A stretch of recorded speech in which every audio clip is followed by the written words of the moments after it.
Plus d'une semaine après le terrible accident de voiture que Pierre Palmade a causé, les témoignages continuent de pleuvoir. Dans l'émission 7 à 8, diffusée ce dimanche 19 février sur TF1, les voisins du comédien ont évoqué son comportement discret.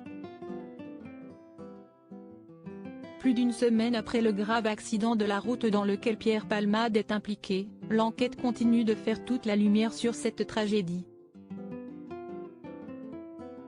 Le vendredi 10 février, le comédien, testé positif à la cocaïne, prend la voiture et percute violemment deux autres véhicules. Si l'octogénaire présent dans l'une des voitures s'en sort presque indemne, la seconde, qui abritait une femme enceinte de presque 7 mois ainsi qu'un père et son fils de 6 ans, subit un choc extrêmement violent.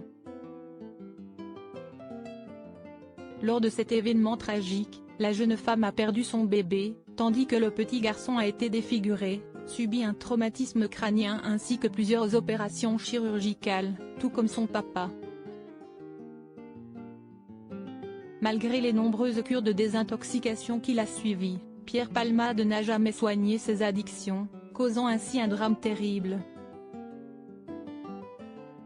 En attendant la fin de l'enquête, qui révèle chaque jour des détails glauques de cette affaire, l'humoriste est placé sous contrôle judiciaire avec bracelet électronique à l'hôpital.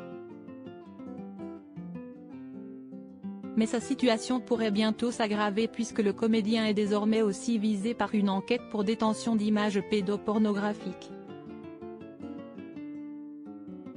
Il ne sortait pas beaucoup si ses addictions étaient connues depuis longtemps, rien ne laissait présager un côté aussi sombre chez Pierre Palmade. D'autant qu'il était apprécié de ses amis et de ses voisins. Dans le reportage qui lui était consacré ce dimanche 19 février dans 7 à 8, le voisinage est en effet revenu sur le mode de vie très calme du comédien.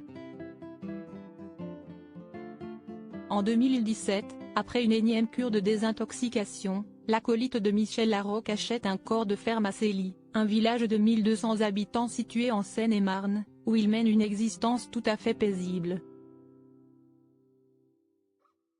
Au micro de TF1, l'un des voisins se souvient: « Je me suis dit que peut-être un jour je vais entendre une fête, mais jamais rien. » C'était quelqu'un de discret. Quant au maçon qui a effectué des travaux chez lui, il assure que Pierre Palmade vivait presque comme un ermite, il ne sortait pas beaucoup, il était toujours chez lui.